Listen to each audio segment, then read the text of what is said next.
Good evening, everybody.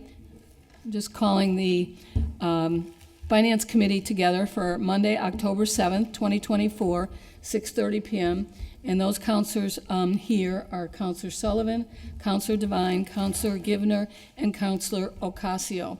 And I'll take a motion to take a roll call vote. That would be for the purposes of this meeting, would be applicable to all motions to remove an item from the table, place items on the table, package items, or suspend the rules unless there is an objection. So moved. All those in favor? Aye. Aye.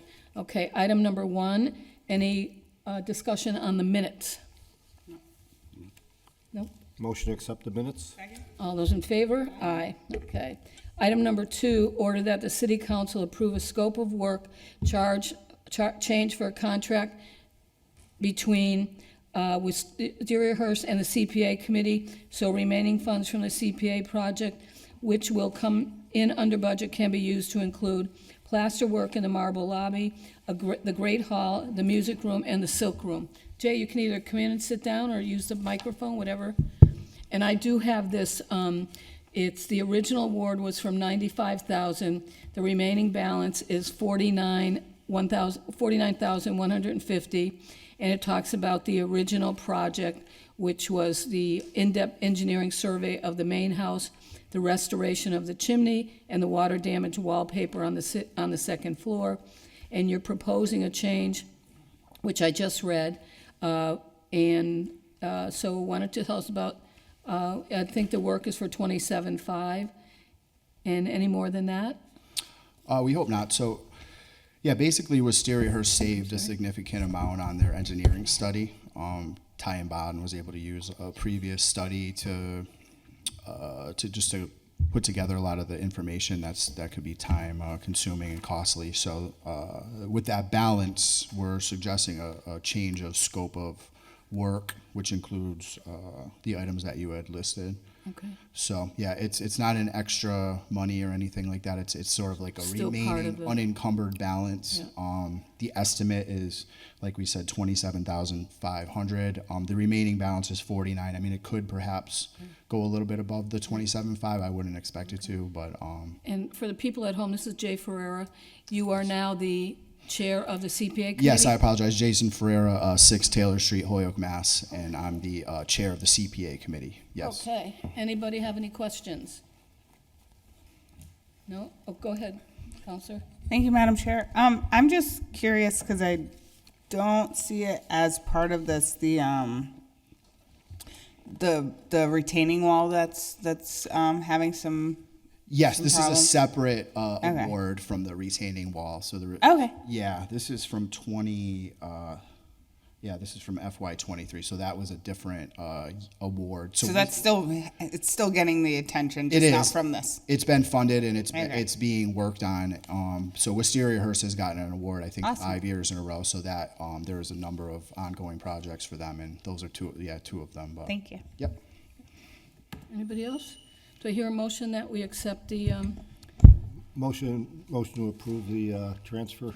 Second. Or, favor? Oh, the Aye. addition, yeah. All those in additional- favor? Yep.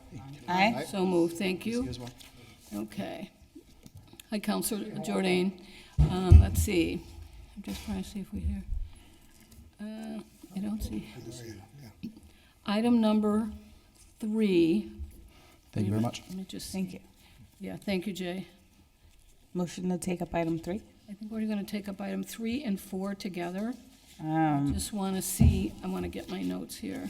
right. Okay.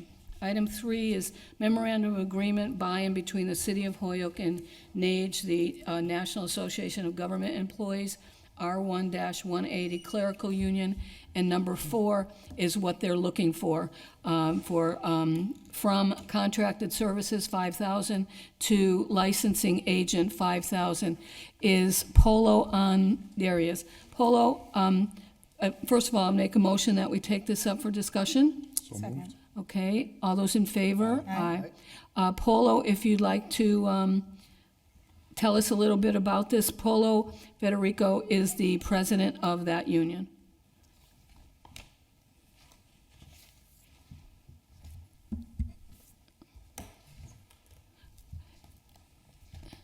Can you hear us?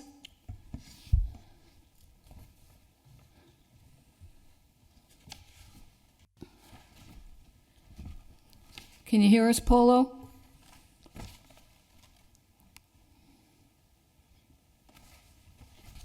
Get this out of the way. I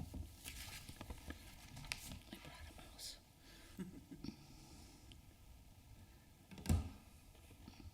Polo, can you hear us?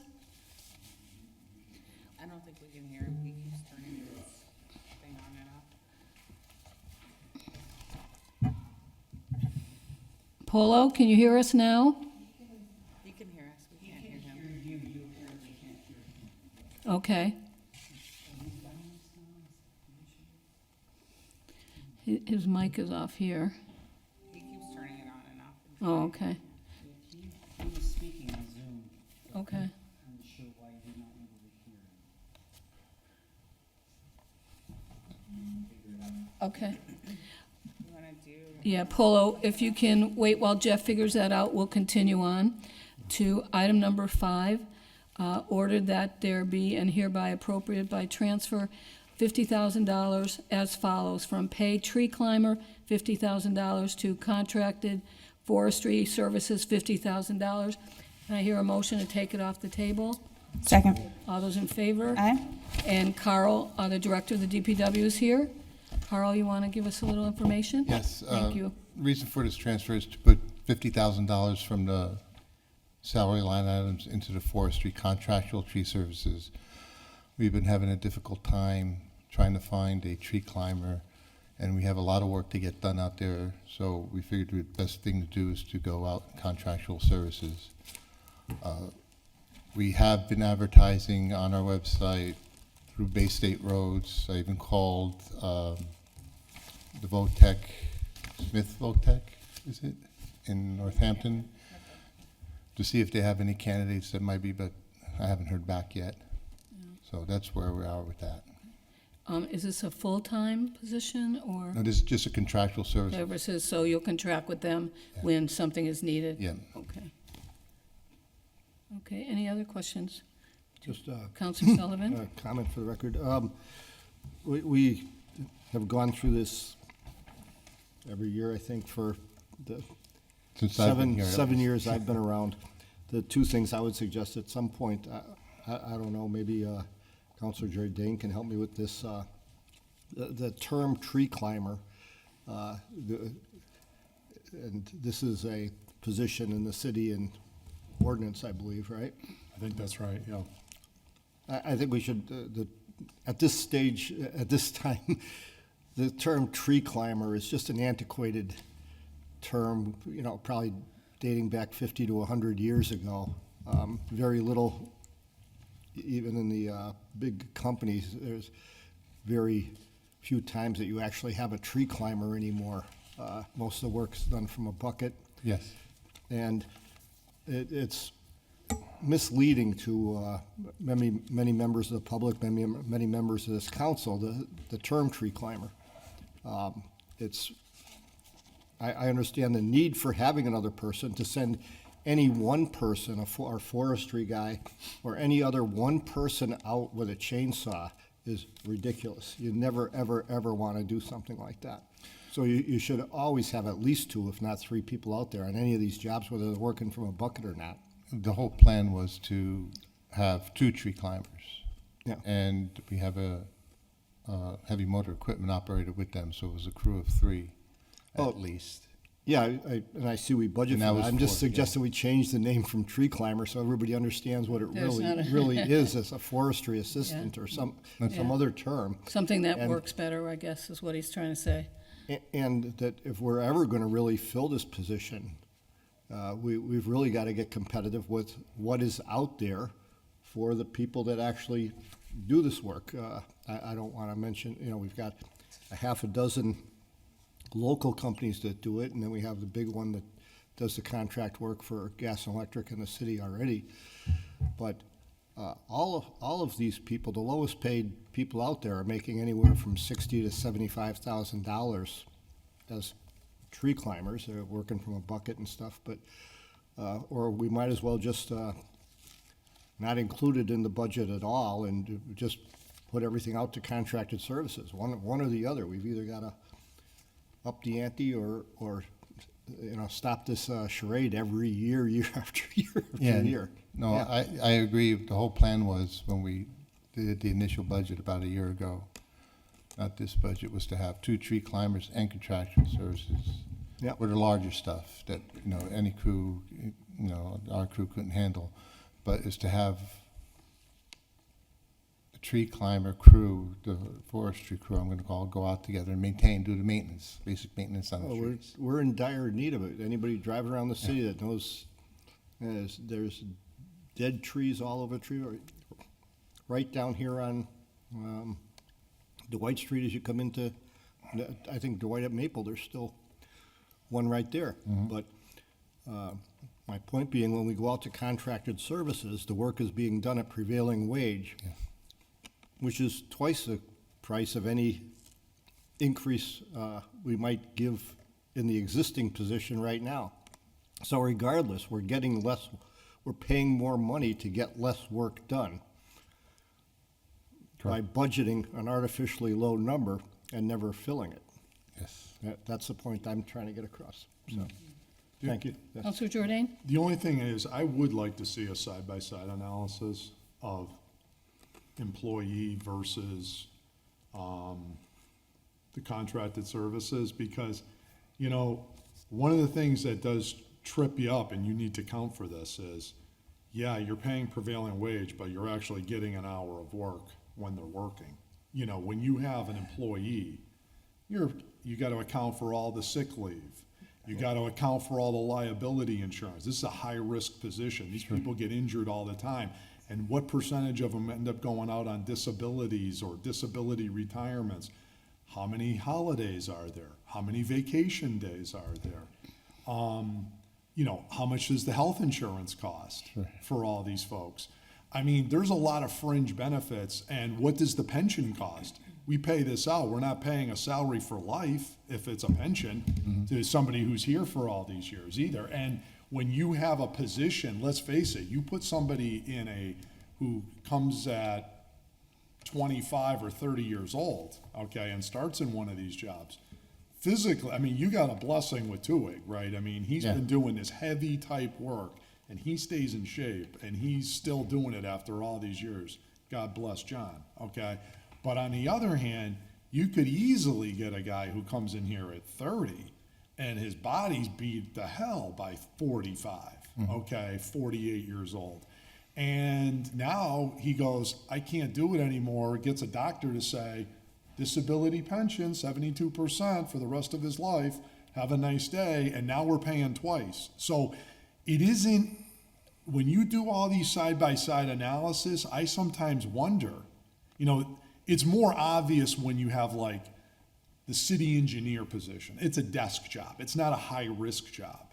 So when you do the side-by-side, depending on how much we're paying, Victoria, I think is her name, who's excellent, by the way, but, maybe there it would seem more obvious to have a city employee because the hourly rate, and once you take out benefits and all of this, depending on what we're paying. But on some of these more high-risk positions, I wonder. I mean, look at every 2 weeks, we come in here, how many firefighters, how many cops are we paying for people to not be here because they're injured on the job? And my only point is, do that work and do that math on it, and then come back, and then you can say, yeah, this is definitely the preferred option. And obviously we want the work done. We know you need 2 people plus the whatever third person. We certainly give you plenty of tree work to keep you busy. Whatever it is, we'll pay what it is. But the point is, I would be curious to see somebody really do an in-depth analysis of that, because there's a lot of factors on both sides you need to consider. But anyways, certainly in favor of this, and keep it going. And hopefully, once you do that analysis and you decide that you want to have you find somebody, then we'll have the luxury of making that decision. Yeah, thank you. Thank you. Thank you. And the other thing is, I'm not sure, but if you want to change the name from tree climber, I think you have to do that in the next budget. And when you go before the mayor, I think that's the place to do it. Okay? You probably have to have an ordinance change just to Some- change the yeah. title. You also have to get the Yeah. union to approve it too, so. Okay. Any other questions or comments? Motion to approve? All those in Second. favor? Aye. Okay, so Carl, we have one more for you. Ordered that there be and hereby appropriated by transfer in fiscal year 2025, $192,500 as followed, from capital stabilization 192.5 to capital outlay fuel depot. You should have something in your package. And Carl, do you have probably what we have? So if you want, make a motion that we take it off the table So for moved. discussion. All those in favor? Aye. Okay, Carl. This is basically transferred, this was originally supposed to be an ARPA project, but it got canceled because of the funding from other projects needed to be done. So we went to RFP back last year, almost at this time, and got the RFP backs, and Weston and Sampson were the most qualified. And we negotiated with them, and it came out to $192,500.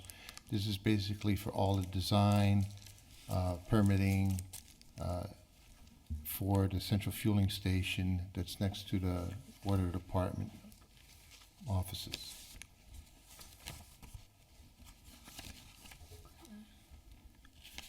Patty, questions? Yes, go ahead, Thank you. Counselor Jordan. Thank you. So what's going on? Obviously, we already have a fuel depot, but is Yeah. it needs certain It needs- upgrades It or? needs upgrades. The Okay. underground storage tanks need to be replaced. Okay. We're gonna go with above ground. The islands need to be replaced, the canopy, probably the whole station, fencing around it, the security.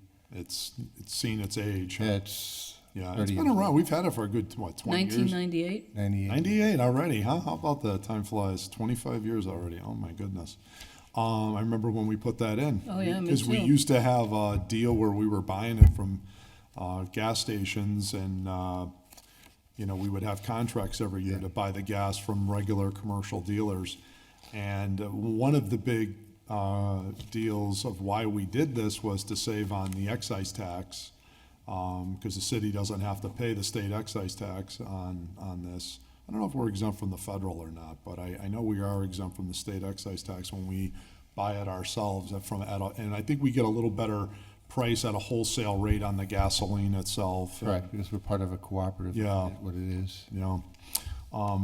So again, cost benefit analysis, right? We put in all this infrastructure cost and all this money over the long term, 25 years, to save on the per unit gas price. And I'm assuming someone's done that analysis to prove that the old numbers were correct. Sure. I'm sure, hopefully we saved 200 grand, because that would be what, about 10, assuming if we have to do an upgrade of this nature every 20 years, as long as we're saving, of course, discounted cash flows and all that, but assuming it's straight line $10,000 a year for 20 years would pay for the, whatever this $200,000 expense here now, right? So we'd have to save $10,000 a year on gas in order to justify the expense of having it. And I'm assuming you're telling us that we're saving $10,000 Sure. a year on gas. With everybody who's using it, not only DPW, fire The department, police, everybody police, the does, school yeah. system, the water department, the HG&E,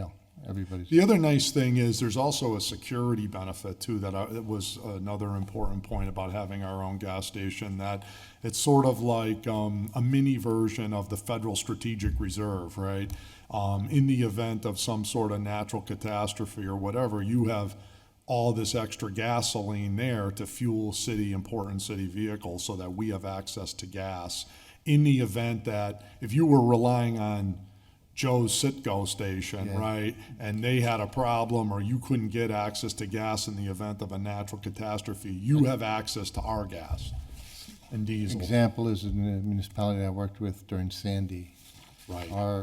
The whole electrical grid went down in our area for a couple of weeks. So Yeah. our fueling station was working, and we were getting deliveries while a lot of gas stations weren't working because they didn't have any electricity. Exactly. Boy, some horror stories coming out of this Asheville, North Yep. Carolina, You know, it's unbelievable, the lines, they're for miles going for people to find the one working gas station. Question though, obviously you prefaced your remarks by saying that because we ran out of ARPA money, which is why you're coming to stabilization funds for this, I don't know if you've had a conversation with the mayor or otherwise now, that's it, there's no reprogram money coming back from ARPA, and I thought ARPA had to be spent by like December of this year. It has to be, contracts have to be, and it doesn't have to be spent. Okay, contracts in. Signed and everything out to bid, signed for work to be done at least next year. That's Do my we know understanding. if the $2 million that went to the Victory Theater is actually gonna I have be no used? idea. You're never asked to consult on that, right? Because it's not really a public No.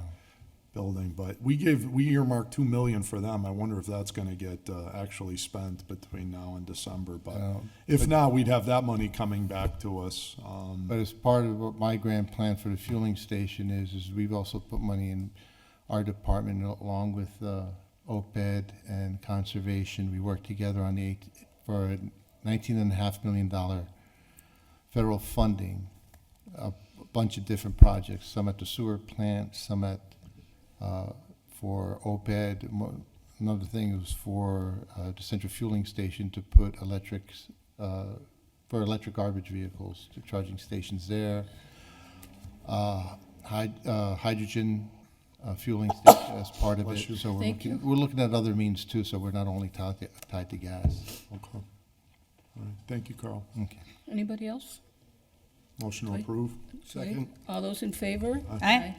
Carl, thank you very much. Thanks, Appreciate it. Carl. I'm going to try to see if Polo will come back. Polo, can you hear us now? Yes, can you hear me? Can you hear us? Yes, definitely. And, Yes, if you can hear me, it's fine. yep. And I just saw Aaron Vega here. I don't know where he went because he was supposed to be in on this too. Thanks, Carl.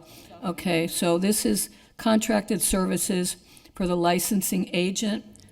Can you tell us a little bit about that, Polo? Yes, so it's Polo Delgado from Willow Street in Holyoke. Excuse me.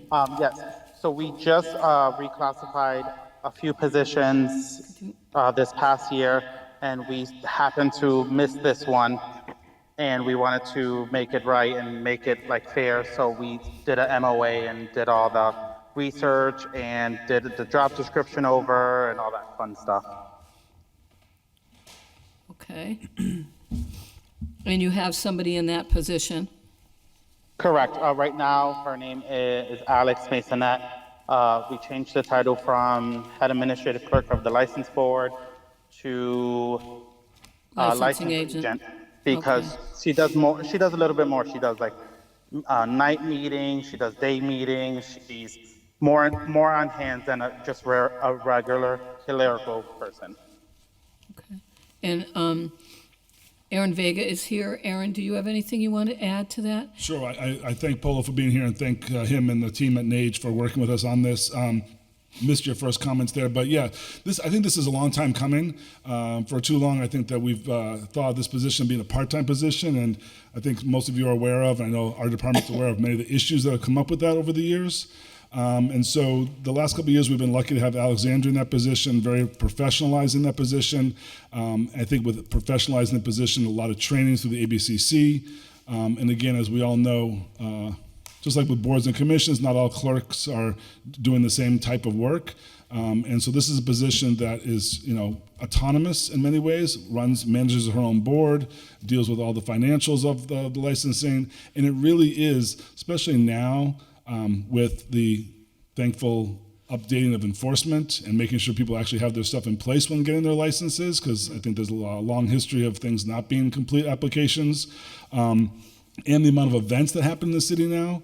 Like just today, I had to email the commission to ask them to do a second meeting for more open air vendor licenses, entertainment licenses, et cetera, for this festival coming up on the 19th. So it's just nonstop. And really what she's been able to do is coordinate with the building department and the fire department on the whole inspections and the renewal process that starts in October through January. And then obviously take a breath from January, then we get into the parade, and then we get into the next festival. And so it's just kind of a continual job. And we hope that this is able to professionalize the job, set a little higher standard for the job, which we have now, and obviously retain the people that we have in these positions. And I say this every time. If people get a chance, if they have not been over to your office, they should call you and see what an incredible job We're trying. you and your staff does. It's really incredible to see. And it's very pretty up there, too. Yeah, well, a little bit of a construction area now with the Oh, roof okay. project, but we're happy for that. We're very happy to hopefully have the skylights redone over the winter, and that'll look Yeah. really great. So Good. Did you have a question? Anybody? No. Okay, so would I entertain a motion to accept the contract for the licensing agent and the name change? Second. All those in favor? Aye. Thank you, Aaron. Thank you, Polo, for coming in. Appreciate it. Yeah, item 4, you need the funding too to be approved. Oh, I thought that's what I was writing on. Oh, 3 is the other one, I'm sorry. Okay, so for the funding, $5,000 from contracted services to $5,000 to licensing agent. So do you have any questions on that? Just, I'm assuming this is a full-time job, and it looks like it's a $2.74 increase, and that's how you got the $5,000. exactly. Okay, thank you. Okay. Motion to Spot approve. on. Motion to approve. All those in favor? Right. Okay, so moved. Thank you very much, Polo. Thank you very much as well. Thank you, guys. Appreciate it. Thank you. Have a good night. Have a good night. Kelly? You too. I think Kelly doesn't need to be here anymore. Okay. That was. Okay, Sean, item number 7 and item number 8. Sean is here for that. Item 7, that we take it off the table. And item 8, that we take that off the table. Sure, so moved. Okay, all those in favor? Aye. Okay. Item 7, ordered that there be and hereby appropriated by transfer in fiscal year 2025, $150,000 as follows: from capital stabilization to schools capital outlay, $150,000. And there was a letter, I'm not sure if you had time to read it, from Sean, but he can explain it. And he did have some pictures as well. I didn't make copies of those, but I think you had brought in, Counselor Sullivan had brought in a pipe one day that was really corroded. I don't know if it's from the schools or what, but these pictures look like that. No, those were water mains. Okay. Yeah. Well, these From look the pretty bad. Are those the ones from the basement? No, Oh. these were some that were out on the street, yeah. Oh. Does everybody have the summary? Yep, Feel free to go through it, though. yeah, Because I'm just seeing this now. right. Okay, so originally, McMahon School, we were gonna do a VRF system, so variable refrigerant flow HVAC system. It was gonna be through the entire school. We were gonna eliminate the steam boiler, eliminate all of the steam heating, and it would have just been strictly a modern HVAC system. So it was designed like that architecturally and engineering wise. And then it went out to bid, and then from the bids coming back, it came in at close to $6 million. Wow. Our budget under ESSER was only 1.2. That's hard cost. The soft cost, that's separated out as part of ESSER funding. But we had 1.2 under hard cost, and that's all our budget allowed. So with the 6 million, we could not accept that. So this was in end of June, right around beginning of July. So at that point, we had to shift and pivot and put that money to other viable projects using ESSER, because everything had to be contractually done by September 30th for ESSER. So we had to jump on other smaller projects that we could fund the money for. Like, for example, we're doing $500,000 for Morgan School to do four heating units and an air conditioning unit at Dean Tech, which came in around the $500,000. So we shifted half of that money to that, then the rest of it went to other projects within the district, whether it was for education use and or other small projects. We spent $75,000 on air conditioners for the district and various other projects. So then when it came close to the August time, I reached out to our HVAC contractor because I knew heating season was coming, and I said, please go through the system and tell me what it's gonna need to get us through another couple winters. They came back with a video that was horrifying. It was cracked, leaked, and leaking from the sides. I was not aware of that. Neither was Sean. Him and I were both made aware of it. And so at that point, I had to do almost an emergency procurement. We reached out to 4 vendors on TRD01, which is a state bid list. I only received 1 quote back. Another one was said that they were not interested, and then I could not get a third and a fourth person to respond. So we wrote a letter to the state asking for a waiver to be able to just procure industrial steel boiler to make repairs only. This was the original plan, to take a $43,000 repair, re-gasket the boiler, and remove the 2 broken sections. It would be less sections, but we could limp along for a few more years until we could come up with a viable HVAC system and or fully replace the boiler in the whole boiler room itself. So we procured with them. Right away they started on 9, where are we at? You looking for the HVAC Yeah, that coordinator? was 8 when I realized. 8/21/24? Yeah, so on 9/20, they started the project, which was a Monday. On Tuesday, they called me and said, you need to get down here. I came down there, witnessed the boiler. So if you guys can go to the pictures now, pictures are on pretty page bad. 3. So if you go to page 3 is the best description. So if you look at that top right picture in the corner, that's meant to be flat and shiny steel, and that accepts a gasket. And then each section gets bolted together and each gets a gasket. And as you can look through the pictures, it is completely destroyed. And on the next page, the top left corner, there's nothing to gasket to. It's just completely disintegrated and gone. And then if you look in the bottom right corner, that's a cracked section where steam and boiler water would just shoot out of. And then if you look in the top right on page 4, that's the condensate return. There's no water getting back into the boiler. That is so rusted and corroded shut that the boiler, no matter what, even if we were to get a couple of sections to go back together, it still wouldn't be enough sections. This is a 16-section boiler. You need at least 15, 16, even go down to 14 to run it, to have enough horsepower to run the building.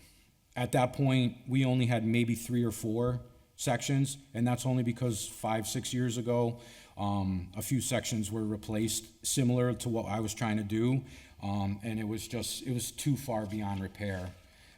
Completely destroyed, and as you can see on page 5, top right, that's where a clean gasket is supposed to sit. There's no way to get it to seal properly, and then if you can look at the top left, the condensate is just completely clogged and would never have worked. So the situation became dire.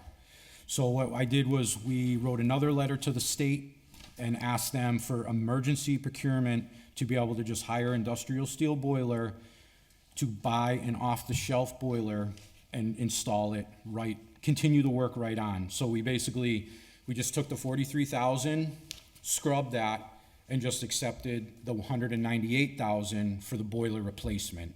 And any work that they did went towards the $198,000. So it's not like they're gonna charge us for the first initial repair, it just went all towards the boiler replacement. So, and then they gave us our letter, we accepted it, and we immediately signed a contract with them, and they began the work shortly right after on 9/20, so it was 9/25, they were in there, and the very next day, they had the boiler delivered, as you guys can see on page 6. So page 6 and page 7 shows it being delivered right outside McMahon the very next day, and then on page 6 is the beginning of it being assembled back to brand new. So we were lucky to get a off-the-shelf boiler. It's a Burnham. So Burnham is a quality boiler. So it's saying, so you get 1 year parts and labor. That's how every construction company does it. But we get now a 10-year on parts and materials and the boiler itself, which is common. So as long as it stays upkeep, it could last 30, 40 years, just like the old one did. But you do have to do your maintenance to it and everything like that. But yeah, we were lucky to be able to get an off-the-shelf boiler because the HB Smith, we were not able to get any of the parts other than the gasket kit, which wouldn't have worked anyways. So like I said, it went from hopefully crossing our fingers to be able to make a repair to an absolute dire situation, and we needed to do something fast, and this was the best solution. And also the cheapest, because in a normal sense, when we do a boiler, it's around 500,000, but we're doing an entire boiler room, right? We abate all the asbestos, we do all the lighting, we paint all the walls, we epoxy the floor, we do a modern boiler, we do good controls, we do the whole kit and caboodle, which is at a cost of around the 500,000 average. So here was just the 198,733, just to get us the new boiler, the new controls, and the new burner. And before I forget, Anthony Soto was also on Zoom, as well as Sean Mangano. So if anybody has any questions, we can start with Sean, or, okay, go ahead, Counselor Sullivan. Yeah, thanks. I don't know if this is for Anthony or somebody else, but what I don't get here is if we had $1.2 million in ESSER funding and we shifted it to other projects, why wasn't the 200,000 for this set aside and only $1 million shifted to other projects? Why? We know winter's coming. We know we're going to need a new boiler for the school. I don't. Yeah, we didn't know that in time. Sean can talk to the time restrictions that ESSER has. We had to do a final amendment to ESSER before we knew this was happening. We already had, once we found out that the bids were as expensive as they were, we took those ESSER dollars and reallocated them to other projects, and then went with that smaller repair that Sean Sheedy talked about. And only after all of that had happened and all the money had been reallocated and locked into other projects did we find out that the boiler was not going to be repairable, and that we then had to go and fully replace this on an emergency procurement. We did, ask the state if we could use ESSER, but by then all the deadlines had passed to do the final amendments for ESSER. Sean, please correct me if I'm mistaken in like the timeline of events. No, by the time we thought the repair option was going to be viable, by the time we found out that we were going to have to do a full replacement, it was late September. We went to our liaison with the state and asked if we could basically shift some things around in our plan that we had submitted and do this project instead. And any project over $30,000, that's capital. There was a capital approval process that you had to go through with the state, and they informed us that they were not going to accept any new capital projects that late in the process. So the long and short of it is we set aside some ESSER funding, but not enough. We set aside $50,000 within our operating budget for the repair, and so we still have that $50,000 available for the repair. That's why the request is for 150 and not for the full 200. So we have some money within our operating budget set aside for this. There was nothing on ESSER for this because we thought we had the repair option. Was basically the way we were going to go. Okay, thank you. Yes, Counselor Jordan. Yeah, I'd like to go back to when we developed the plan that gave us the 1.2 million. Do you recall when that date was? Obviously, I didn't have the opportunity to go back into my calendar, but let's just all be crystal clear on what the timeline and expectations were here. Commitments were made by the school department leadership with the finance committee that we were going to pay for a number of these projects and use ESSER funds for the purposes so that the city did not get hit with any costs. Because that was not properly handled, we're now taking $150,000 out of our budget to pay for all of this. Like these funds that the ESSER monies were supposed to go to were supposed to be abundant to cover any capital needs. Like there's no contingency whatsoever built. And my other point is, when this was identified as an issue, because I'd like to go back to that date that Sean, I believe you were at that meeting, and so was Anthony. I don't know I think Whitney was still here, but this is this Sean, our Sean in the room. When we had mapped this all out on the use of the ESSER monies, for example, Can I interrupt you 2 seconds? Sure. Could you explain what those initials stand for the interpreters? The ESSER, if you know it? ESSER is an abbreviation, ESSER is the name of the grant program that the schools received a bunch of money from the state to do a variety of things at the local levels. Great, thank you. My pleasure, yep. Go ahead. So, when we had gotten together, because one of the things that, as you recall, was the boiler project, this one in particular, the windows and doors.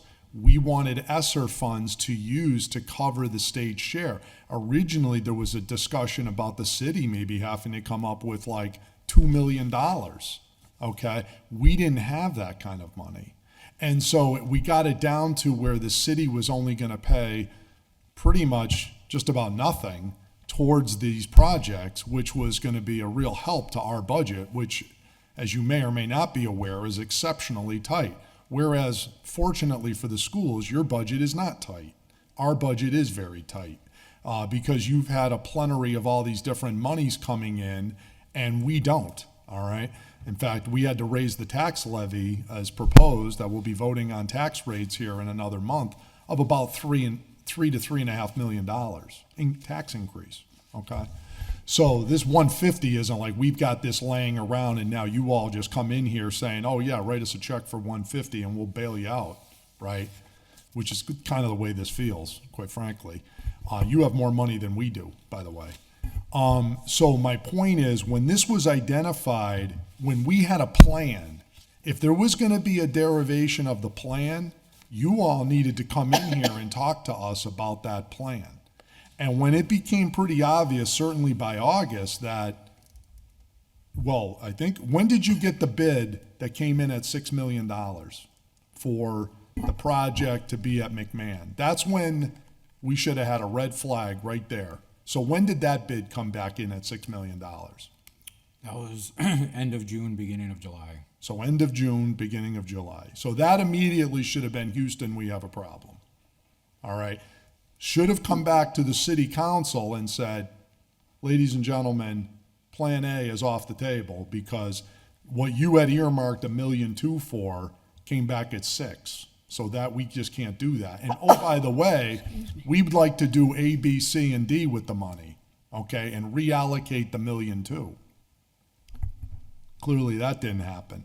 So now it was, we got to go fix the boiler in a different, unconventional way. And then 2 more months, or at least 7 weeks, between there and August 21st transpire, and you start opening everything up, and then it's small job becomes big job, and I see where you end up.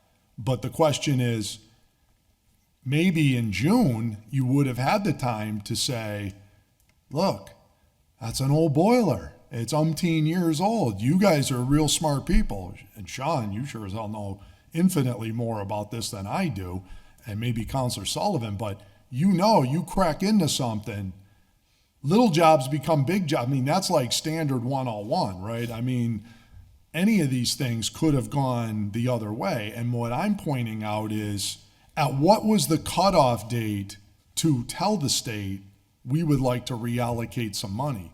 Because we shouldn't have, it sounds like 50 grand, we kind of cut it short, right? And we should have said to the state, you know, we might need something. Like, what if this did turn into a big project? Shouldn't we have allocated more and be more conservative with the money than just saying, oh no, this will only be 50? And because you only found out it's 50 on August. When did you know that the job was going to be 50 grand? In August?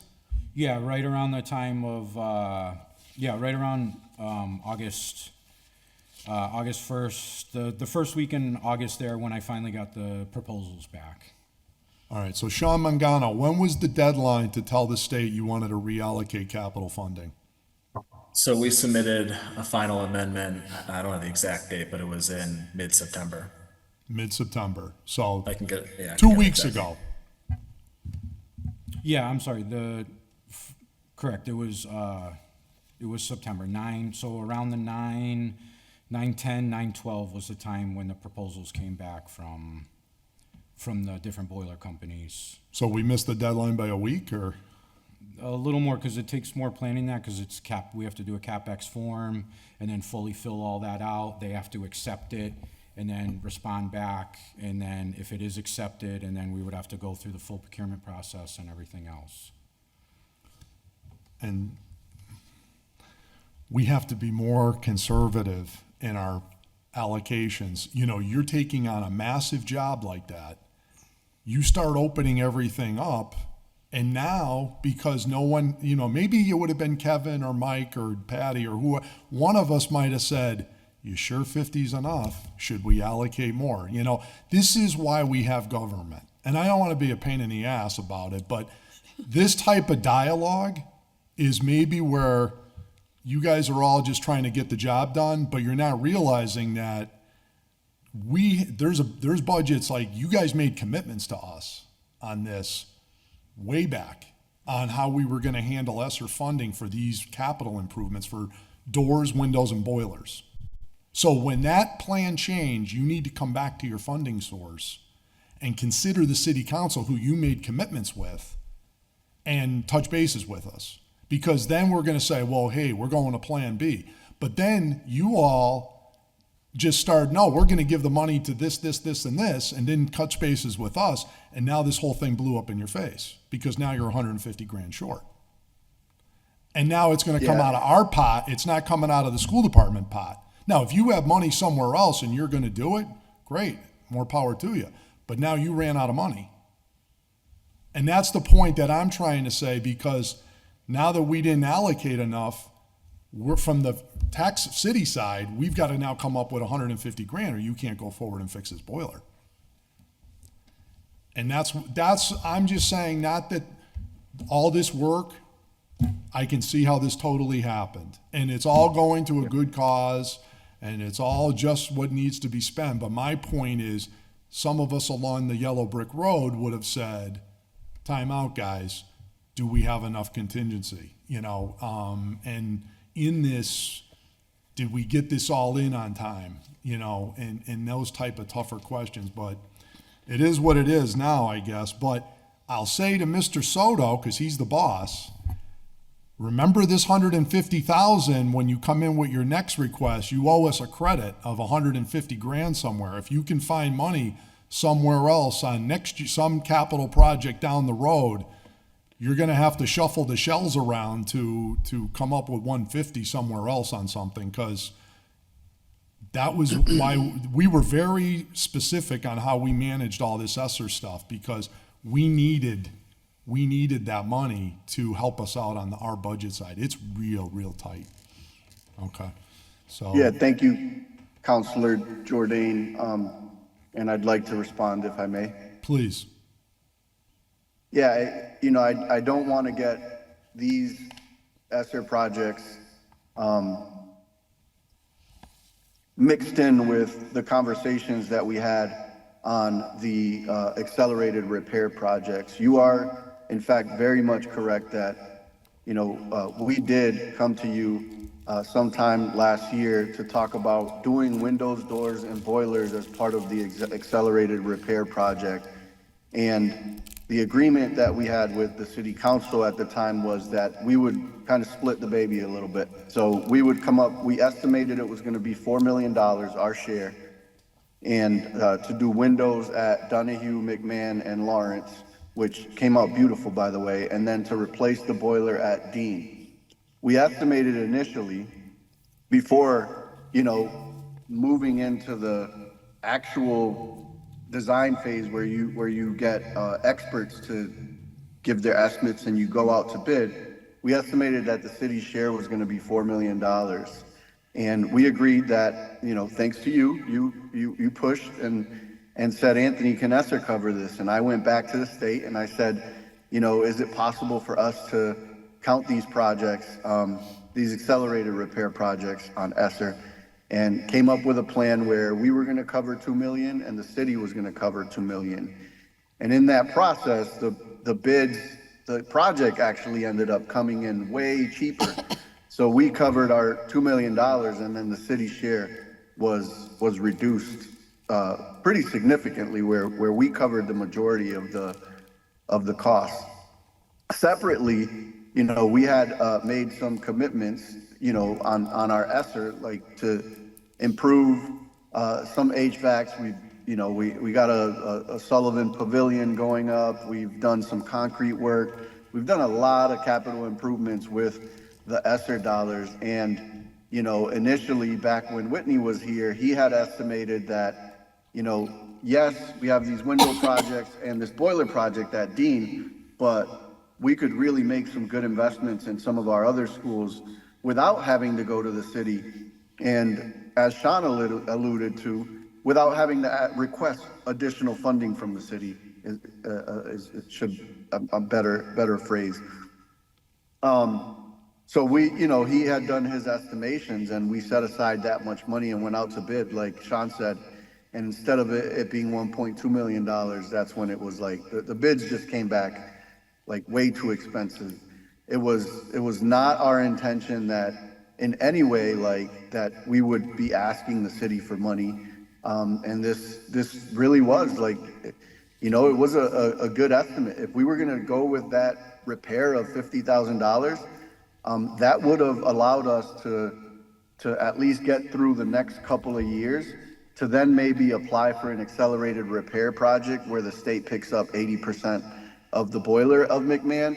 But we had to really act quickly, and we thought that was a good plan, Councilor Jordan, and we thought that we were gonna be able to make that repair. And unfortunately, when they went in there and did what they did, they discovered that the boiler was not repairable and it had to be replaced fully. So, to your comment about like owing you guys, $150,000, like one thing I will commit to, if there's a creative way that like, we're able to do it, we're gonna try to push and work with the state to try to figure out, what we could do to help with this so that the burden is not on the city's side. We unfortunately were pressed for time. Like, I'm so grateful that like we're not sitting here and it's really cold out, because right now there's no heat in the building at McMahon, and we needed to move forward and make sure that once the cold months come up on us, that we're not having to relocate over 300 kids out of McMahon while that repair is being done. So we're asking to move forward and get this approval with the intent that if there's a way for us to figure out and convince the state for us to be able to cover this somehow, that we explore that option and not put this burden on the city, because it was unexpected. It is an emergency, and it was never our intention to get to this point. We thought we were gonna be able to do that repair, hobble along with the boiler for 2 or 3 years until we're able to actually put a strong plan together and apply for an ARP MSBA project that would replace, all the everything in the boiler room like we just did at Dean. And we were still able to accomplish a lot with the ESSER money. We did get, the 4 boilers at Holyoke High School. They're all brand new. I did believe we talked last year, and out of the 4 boilers, only one of them was working late in the winter. And, we were able to accomplish a lot. I'm happy to provide all of a list of where we stand with all of our ESSER projects and what we ended up funding, so that you're aware. This wasn't intended, like I said, to hit the city with anything or anything like that. It just, we had a plan, and unfortunately, like when they went to execute that plan, we already secured, like they gave us a quote, we'll fix this for 50 grand. Like it can't exceed that. But when they looked at it, it wasn't fixable. So it wasn't like it cost more. It's just like, hey, this can't be fixed. You need to replace the whole boiler. Yeah, no, I hear you, Anthony, and what I'm only just trying to emphasize, and I'm strongly in favor of paying for this. My only point is, this wasn't in the master plan for the city side when we sort of mapped this all out, and I'm just saying is, things are tight this year. It is what it is for this year, but you come into some money or additional capital money, and you can help the city by. Just remember this 150 is my only point, that this was not in our master plan for this year, and if there's some money further on down the road that the schools can pick up something for 150 for future repairs, please remember Yeah. us, is Yeah, my only point, okay? Yeah, yeah, thank you, Counselor, and I hope that, that you know that our team has always been, we've kind of led with that. Yeah. We recognize, and you're right in that we've had ESSER money these last 3 years, and we've been able to accomplish a lot without, like, a lot of capital improvements without asking the city to, we knew we had No, that we've funding been and we can blessed. do it. Yeah, you've done a lot of great But improvements. I don't want to create the perception that our budget's not tight, because with this ESSER money gone and with everything else that's going on with special education costs and out-of-district costs and inflation and collective bargaining agreements, our budget is tight.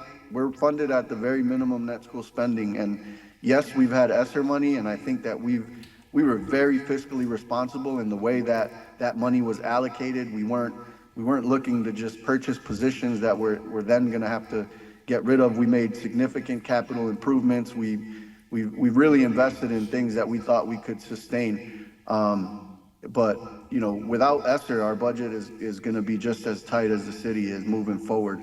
Now that ESSER, that's over. No longer ESSER.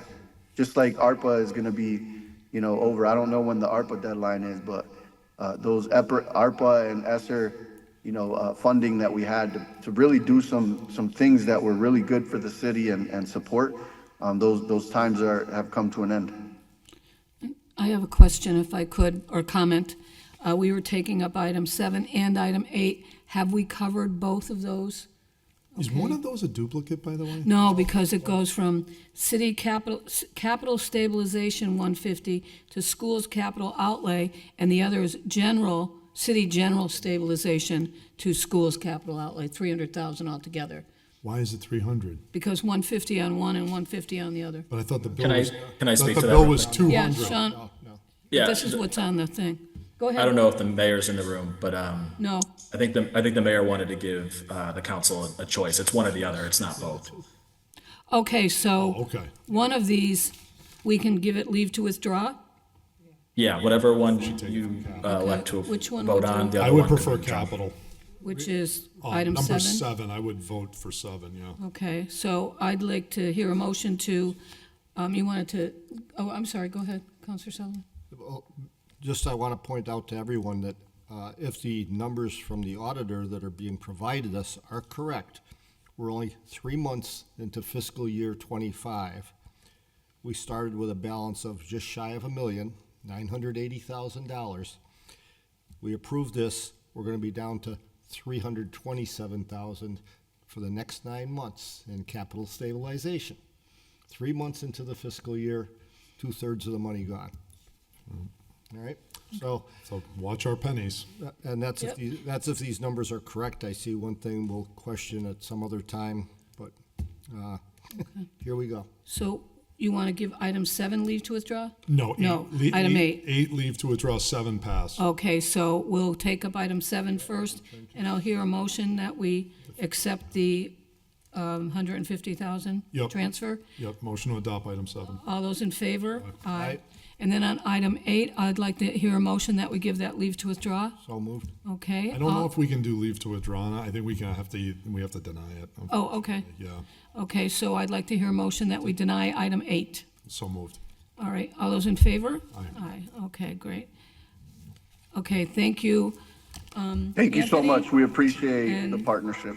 You're welcome. And Sean 1 and Sean 2. Thank you, Sean. Thank you. Both Seans. Both Seans. The Seans. You're, the Seans. Squared. Have a nice night. Thank you, guys.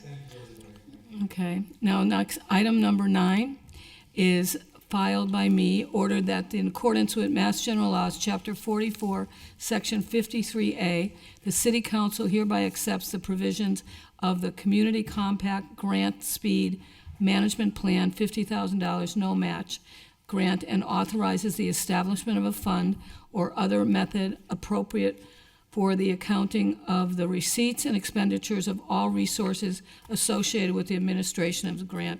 I make a motion, or I'd like to, a motion that we take this up for discussion. So moved. Okay, I believe this was something the mayor had wanted to put in place, but I'm not sure, you know, if he's going to attend or not. So my suggestion would be, we've done this before, is if, and this is a no-match grant, if we approve this grant, let me go to the mayor, get all the information like we've done before, and then at our next city council meeting, I'll explain it to everybody, and hopefully there won't be any problems. That sounds good, Madam Chair, and I'll defer to you on that. I would just say we didn't get, unless I'm missing it, I don't even think we got the paperwork on it. No, that's what I'm saying, that's why I need to go to the mayor. Maybe I and missed it. Maybe, yeah. hold on, maybe it's in my, oh, actually, no, I stand corrected. Oh, you got it. There is a packet for 9.